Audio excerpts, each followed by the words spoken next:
Bienvenue dans ce nouveau cours de sport orientation santé et la formation ventre plat.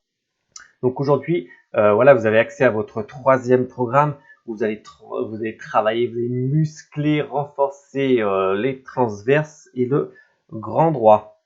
Donc là, vous allez enchaîner 4 exercices.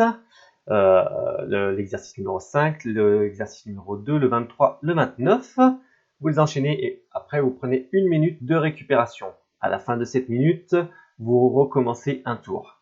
Faites en tout 4 tours. Vous verrez que j'intègre maintenant dans les tableaux un exercice 63. L'exercice 63, c'est le massage du ventre qui dure 2 minutes. Donc voilà, cet exercice, vous le faites soit après l'entraînement, soit vous le faites sous la douche. Voilà, c'est parti pour les 4 exercices à enchaîner. Et tout de suite, l'exo numéro 5.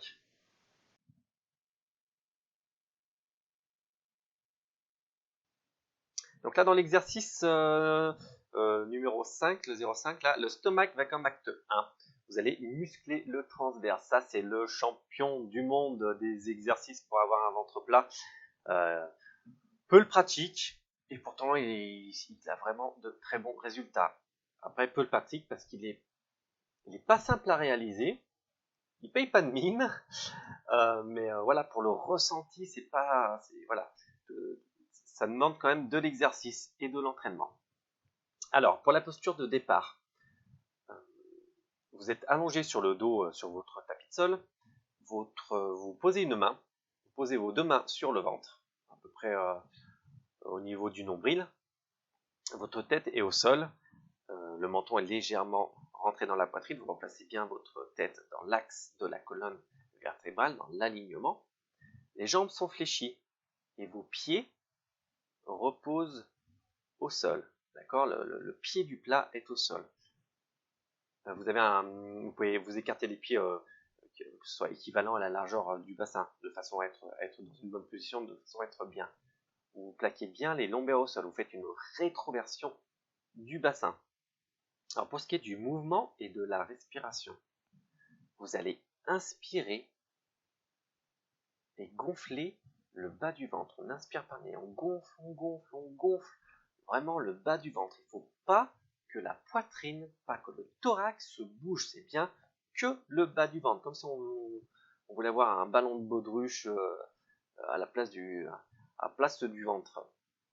Voilà, et donc dans l'expiration lente, vous allez rentrer le ventre un maximum en contractant les abdos. Vous rentrez le ventre, et ensuite vous allez plaquer votre nombril en direction du sol. L'idée, c'est de rentrer un maximum le ventre, comme si on voulait chasser tout l'air et de façon à ce que ça remonte quasi sous les côtes, quoi. Comme si on voulait mettre le ventre sous les côtes. Pour donner un exemple, c'est comme, je sais pas, vous rentrez dans une petite eau froide là, à 15 degrés là, au mois de mai en Ardèche, hop, ouglagla, c'est très très frais, vous rentrez le ventre, vous voyez, hop.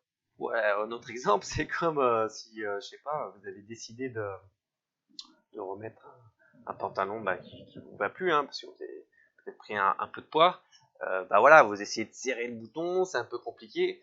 Hop, pour serrer le bouton, je rentre le ventre, comme si je voulais remonter tout ça sous les côtes, et c'est le même mouvement. Voilà, mais en contractant bien les abdos et en soufflant bien un maximum.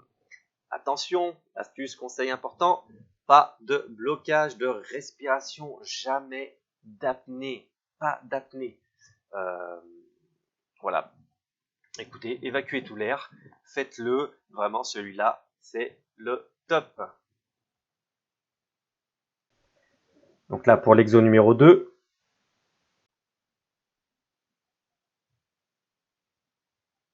l'exercice numéro 2, marche à l'envers, croisez les jambes tendues, acte 2. On mobilise le grand droit et le transverse, la posture de départ. Vous êtes allongé sur le dos au sol, vos bras sont au sol et sont perpendiculaires à votre tronc, paume de main en direction du sol également. La tête repose, on replace bien le menton légèrement rentré dans la poitrine, on est bien dans l'axe de la colonne vertébrale. Les jambes sont tendues le plus possible, les pieds sont en flexion, les pieds sont ramenés légèrement vers la poitrine. Les lombaires sont bien plaqués au sol pour protéger le bas du dos. Et donc pour cela, faites une rétroversion du bassin. Alors le mouvement, la respiration, vous croisez les jambes d'avant en arrière. Ok ? Vous expirez par la bouche en ramenant les jambes. Sauf que là, vous allez avoir un rythme un peu plus dynamique. C'est-à-dire qu'on va essayer de... Voilà, c'est des croisées rapides. C'est pas comme dans l'exercice marche à l'envers acte 1 où là vous contrôlez tous les mouvements. Là, bien sûr, vous contrôlez, mais la marche est un peu plus dynamique. 1, 2, 3, 4, 5, 6, 7, 8, 9, 10, 11, 12. Voilà, c'est ça le rythme lorsque vous croisez les jambes. Pensez bien à inspirer et à expirer par la bouche. Contractez bien les abdos, rentrez bien le ventre. Voilà, pareil, c'est trop difficile, vous pliez un petit peu les jambes et ne descendez pas trop pour éviter de vous blesser le bas du dos. Le numéro 23.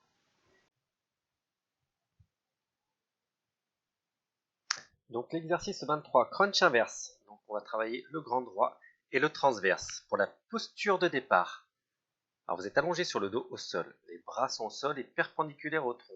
Paume de main en direction du sol. La tête est dans l'axe de la colonne vertébrale et le menton légèrement rentré dans la poitrine. Les jambes sont légèrement fléchies et les pieds en flexion et joints. Les lombaires sont plaqués au sol. Attention, on ne croise pas les pieds. Pour le mouvement et la respiration, verrouillez bien l'articulation du bassin, d'accord? Donc là, c'est d'un seul bloc que les jambes vont bouger, d'accord? C'est comme si... comment expliquer? Alors, en gros, c'est le raccourcissement des abdos qui va faire que les jambes bougent, d'accord? Vous allez contracter les abdos, rétrécir les abdos, et c'est d'un bloc que les jambes, genoux, pieds, hanches, tout va basculer, va être amené vers votre tête. Donc ce n'est voilà, c'est en aucun cas un mouvement de jambes, d'accord? Donc vous allez décoller le bassin en amenant les jambes en direction du plafond.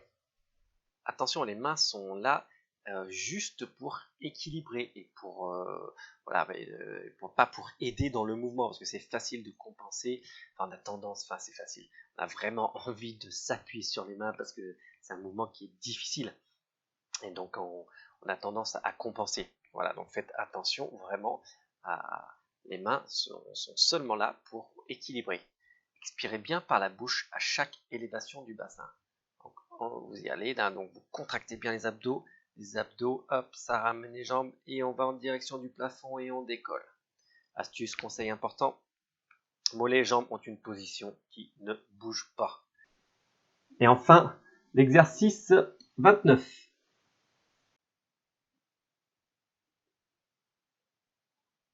Donc là, pour l'exercice 29, le crunch 1, acte 1, le muscle sollicité, c'est le grand droit. Pour la posture de départ, vous êtes allongé sur le sol, les deux mains sont entre les deux omoplates, les coudes bien en arrière, la tête repose sur les avant-bras, et bien dans l'alignement de la colonne vertébrale. Le menton est légèrement sorti de la poitrine, les jambes sont fléchies et les pieds sont à plat au sol, avec un écart largeur bassin.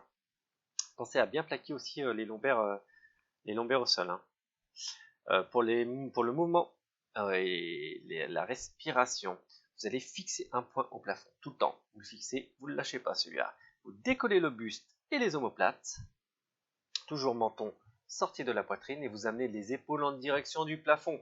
Attention, le dos ne s'arrondit pas, mais reste droit. D'accord, c'est pas un enroulement du dos, c'est on décolle le dos au maximum droit. Vous expirez par la bouche et pensez bien, vous rentrez le ventre, vous plaquez le ventre et vous emmenez le nombril en direction du sol. On ne pousse pas vers le bas, important. Voilà, lorsque vous inspirez par le nez, vous retournez à la position initiale sans bien sûr, faire reposer les omoplates pour garder une contraction musculaire. Faites attention aussi à ne pas tirer sur la nuque. Voilà, pour les astuces conseils. Et si jamais c'est trop difficile ce mouvement, vous pouvez reposer vos pieds sur une chaise. Exercice 63, l'automassage. Bonne nouvelle, celui-là, il n'est pas hyper compliqué. Donc pour la posture de départ, vous êtes soit assis, soit debout. Vous mettez une main sur votre ventre, à peu près en dessous du nombril. Vos doigts sont bien posés à plat sur le ventre. Et vous allez faire dans un mouvement régulier de petits cercles larges sans trop appuyer. Okay, donc en gros, on masse le ventre. Le mouvement et la respiration. Donc vous allez tourner dans le sens inverse des aiguilles d'une montre. Et en même temps, vous pratiquez la respiration abdominale en inspirant lentement par le nez et en soufflant par la bouche. Et vous massez. Vous faites ça pendant 2 minutes. Astuce, conseil important, vous pouvez le faire tous les jours, il n'y a pas de problème, c'est même bénéfique. Et, vous pouvez le faire sous la douche par exemple. Vous pouvez également utiliser des huiles essentielles pour vous masser. Voilà, pensez bien, toujours tableau, veillez bien à votre niveau, si vous êtes niveau débutant ou niveau initié, faites bien en fonction du test que vous avez réalisé il y a quelques jours. Pensez bien à télécharger les fiches en PDF, comme ça vous les conserverez. Pensez bien à lire les fiches, regardez bien les photos, écoutez bien les vidéos avant de faire votre séance et ayez une posture irréprochable. Donc, merci d'avoir écouté ce nouveau cours. Maintenant, c'est à vous d'aller vous exercer pour atteindre votre objectif. À très vite!